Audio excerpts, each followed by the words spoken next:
वो हॉस्पिटल से लग के जो एमएम वैली का जो रोड है जो मित्तल को निकलता है उसका भी काम रात दिन चालू है, वो कब तक चालू हो जाएगा। और उसके उस रोड के अंदर जो काम हो रहा है उसमें भी भ्रष्टाचार की बातें सामने आई है कि काफ़ी बड़ा भ्रष्टाचार हुआ उस रोड को बनाने को लेके। और जो पानी की जो पाइपलाइन बिछाई जा रही है, नई जो पाइपलाइन बिछाई जा रही है उसमें भी करोड़ों रुपए का भ्रष्टाचार हुआ, ऐसी भी बातें खबरें चली है। तो क्या बिना भ्रष्टाचार के एनसीपी का विकास नहीं होता, ऐसा अपोजिशन पार्टी के लीडरों का कहना है? देखिए, मैं एक बात बताऊंगा, जो काम करता है इल्जाम उसी पे लगता है। घर में बैठने वाले पे इल्जाम लगता है क्या? फील्ड पे रहोगे इल्जाम तो लगना है। आपने सुने ना, चेयरमैन ने पैसे खा गया, मस्जिद के ट्रस्टियों ने घपला कर दिया, नेताओं ने घपला कर दिया। आपने कभी सुने कि जो बेचारा अपने घर से बाहर ही नहीं निकला उसने किसी का पैसा खा लिया, ऐसा इल्जाम सुने? नहीं, वो बेचारा घर में आया, बैठा है, घर संभाल रहा है। इल्जाम उन्हीं पे लगता है जो काम करते हैं। तो आखिर विरोधियों को आपकी पार्टी का आपका विकास क्यों नहीं नजर आने आता है? मेरा विकास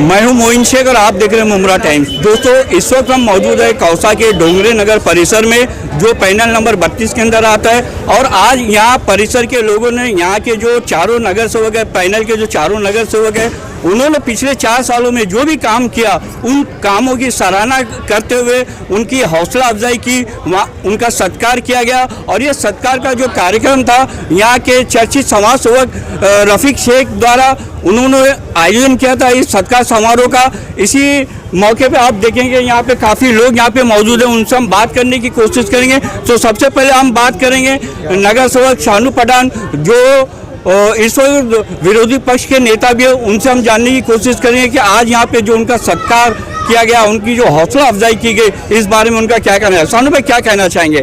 जिस तरीके से आज डोंगरे नगर परिसर के लोगों ने यहाँ के जो चारों नगर से, जिसमें आप भी शामिल है, आप लोगों का सत्कार किया गया, आपकी हौसला अफजाई की गई आप लोगों की, तो क्या कहना चाहेंगे इस बारे में? देखिए, सबसे पहले मैं डोंगरे नगर और तनवर नगर के परिसरों को लोगों का शुक्रिया अदा करता हूँ जिन्होंने हौसला अफजाई करने के लिए हमको बुलाया।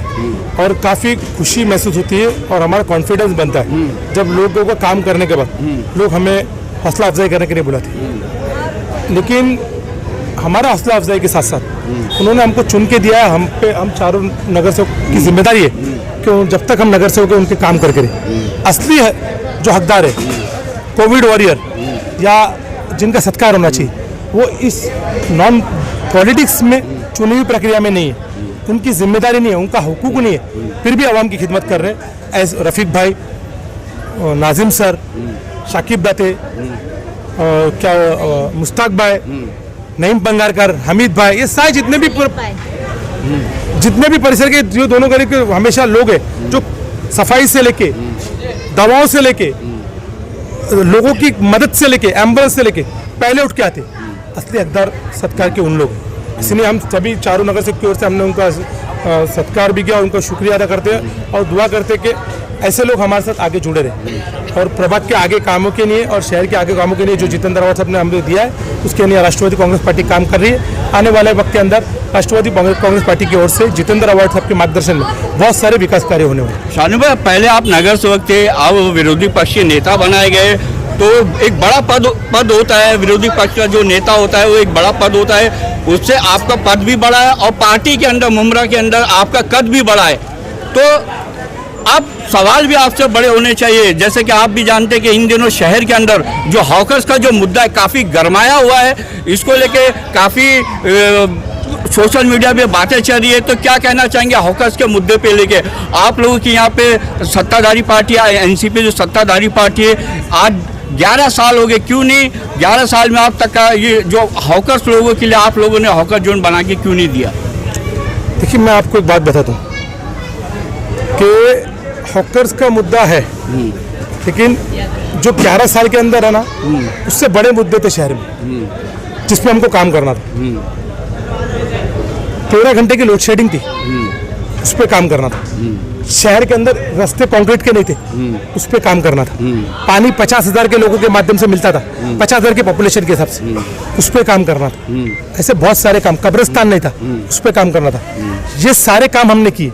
पानी का मसला हल हो गया शानू भाई? पानी का मसला हल नहीं हुआ। मैंने अभी बोला हूँ कि जब तक के रीमॉडलिंग का काम पूरा अमल बजावनी नहीं होगी तब तक के काम नहीं पूरा हो पाएगा। जो पाइपलाइनें जो एमएलडी अभी बड़ा एमएलडी, लेकिन जो पाइपलाइनें पहले थी सालों से वो आज तक बदली नहीं गई।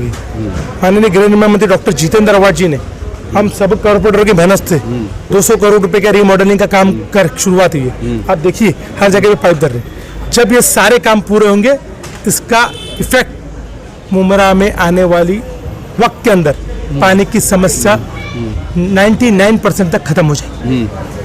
शानू भाई, आपकी जो पार्टी है, आपके जो नगर सेवक है, आपके जो नेता है माननीय गृह निर्माण मंत्री जितेंद्र आवाज साहब, उनकी तरफ से बार बार विकास के दावे किए जाते हैं, लेकिन आज भी देखा जाए तो शहर जो है मूलभूत सुविधाओं से वंचित है। ना शहर के अंदर हॉकर जोन है, ना पार्किंग जोन है, ना बस स्टैंड है, और यहाँ तक का जो सरकारी हॉस्पिटल है वो भी पिछले कई सालों से बन रहा है। कब चालू होगा सरकारी हॉस्पिटल? मूल सुविधा ये नहीं है। हाँ, पानी भी कहाँ? पानी से भी आज लोग तरस रहे। आपके बगल वाले परिसर के अंदर मूल सुविधा तो सुन लो। हाँ, मूल सुविधा होती है पानी, लाइट, रास्ते, ये मूल सुविधा है।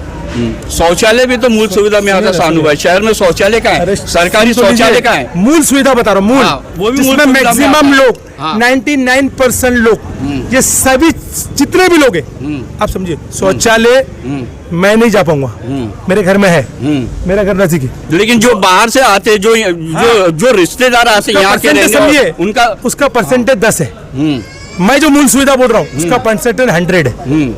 100% लोग पानी पीते, 100% लोग रास्ते पे चलते, और 100% लोग बिजली इस्तेमाल करते। ये मूल सुविधा है जो 100% लोग करते हैं। और इसी ये तीनों पे बहुत अच्छे तरीके से काम किया। आप जिस रास्ते पे चल रहे वो जितेंद्र आवाज जी के मार्गदर्शन और हमारे कॉर्पोरेटर हम लोग ने बनाए रास्ता है। ऐसे ही हर गली, और बहुत काम करना है। 40 साल महापालिका को हो गए, काम अभी तक चल रहे। हम रहेंगे और हमारी आने वाली पीढ़ी भी आएगी, तब भी काम करना पड़ेगा। लेकिन आने वाले वक्त के अंदर हॉस्पिटल से लेके बाकी जो शहर के अहम मसले, उन पे मसला खत्म होगा और जल्द से जल्द हॉस्पिटल शुरू होगा। कब शुरू होगा? आपके माध्यम से बताना चाहता हूँ कि गृह निर्माण मंत्री डॉक्टर जितेंद्र आवाज जी ने मित्तल मालिक से बात करके, मेरे पास दूसरे मोबाइल में ऑर्डर है, परमिशन ले ली गया। टेम्परवरी हॉकर्स को मित्तल में बिठाने का बोल दिया गया है। हॉकर्स की से आप हाथ जोड़ के विनती करता हूँ कि रोजी के देने वाले मेरे अल्लाह है, हम आपके साथ है। आप लोग वहां बैठिए और इस शहर के अंदर बहुत सारे जिम्मेदार हैं। अल्लाह के नबी करीम सल्लल्लाहु अलैहि वसल्लम ने हमेशा साहबा को कहा कि मुझे उन लोगों पे गुस्सा बहुत आता है जो लोगों के रास्ते रोकते हैं। क्या कहा? मुझे उन लोगों पे बहुत गुस्सा आता है जो लोगों के रास्ते रोकते हैं। तो मेरी उनसे गुजारिश है, आपको हॉकर्स टेम्परवरी दिया है, वहां बैठिए और आने वाले वक्त में हम सभी लोग यहाँ जितने भी लोग हैं वो मिलकर आपको हॉकर्स प्लाजा जल्द से जल्द बना के देंगे। हॉस्पिटल कब चालू होगा शानू भाई? बस आप इंतजार करिए 4 से 5 महीने में। शानू भाई, जब से आपको जो विरोधी पक्ष का नेता बनाया गया, आप रात दिन, चाहे रात हो या दिन, आप गली गली की खाक छान रहे। बहुत सारे काम जो आपकी देख रेख में मुमरा कौसा के हो रहे, उससे इनकार नहीं किया जा सकता। मैं खुद भी आपको देखता हूँ, आप सुबह सुबह 6 बजे के टाइम पे कभी यहाँ कभी वहाँ दिखाई देते हैं। जो विकास के जो काम हो रहे वहाँ पे आप खड़े, आपकी मौजूदगी में आप खड़े रह के करवाते हैं। लेकिन आपका अपना जो इलाका, जो आपका अपना परिसर है, दरगाह गली परिसर, अभी पिछले दिनों दरगाह गली परिसर के अंदर जो दरगाह परिसर है, वहाँ पे नाले का गंदा पानी आ गया था। तो बोलने का मतलब आप यहाँ वहाँ आपका ध्यान तो है, लेकिन आपके अपने परिसर में ध्यान नहीं है। वहाँ दरगाह परिसर में जो नाले का पानी आ गया था, आखिर वो किसकी लापरवाही है? आपकी लापरवाही है या दरगाह कमेटी है, जो दरगाह के ट्रस्टी है, उनकी लापरवाही है? जितने भी काम नहीं हो रहे उसकी जिम्मेदारी मैं अपने पे लेता हूँ। मेरी जिम्मेदारी आवाम ने चुन के दिए उनके सारे काम करने की। लेकिन आप माइती के अधिकार से मालूम करिए प्रभाग क्रमांक उस पट्टे के कितना काम हो रहा है। आपको मालूम है 1.5 करोड़ रुपए का नाला बन रहा है। 1.5 करोड़ रुपए का एक नाला क्यों बन रहा है? जो दरगाह रोड पे है ना, अंडरग्राउंड नाला, मतलब ऊपर से गाड़ियां चलेगी और नीचे नाला, जिससे उस परिसर में पानी की जो भरता था ना वो कमी होगी।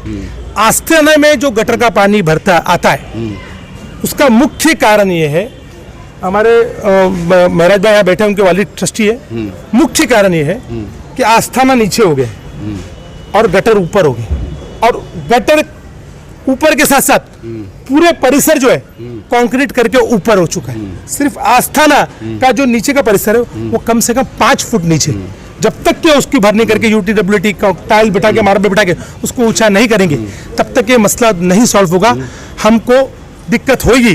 और माननीय जो अध्यक्ष नईम खान जी उन्होंने वहाँ काम शुरू किया है, वो काम कर रहे। मैं महाराज भाई से गुजारिश करूंगा कि उनको जो मदद लगेगी हम सब लोग देने तैयार है, और वो काम होना चाहिए, इंशाल्लाह ताला होगा भी।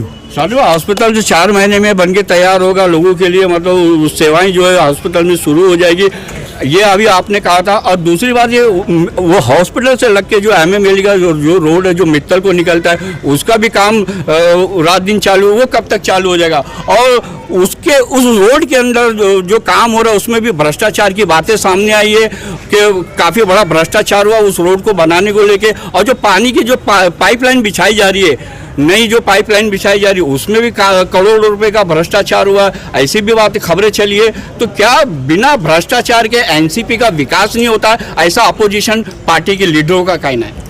देखिए, मैं एक बात बताऊंगा, जो काम करता है इल्जाम उसी पे लगता है। घर में बैठने वाले पे इल्जाम लगता है क्या? फील्ड पे रहोगे इल्जाम तो लगना है। आपने सुने है ना, चेयरमैन ने पैसे खा गया, मस्जिद के ट्रस्टियों ने घपला कर दिया, नेताओं ने घपला कर दिया।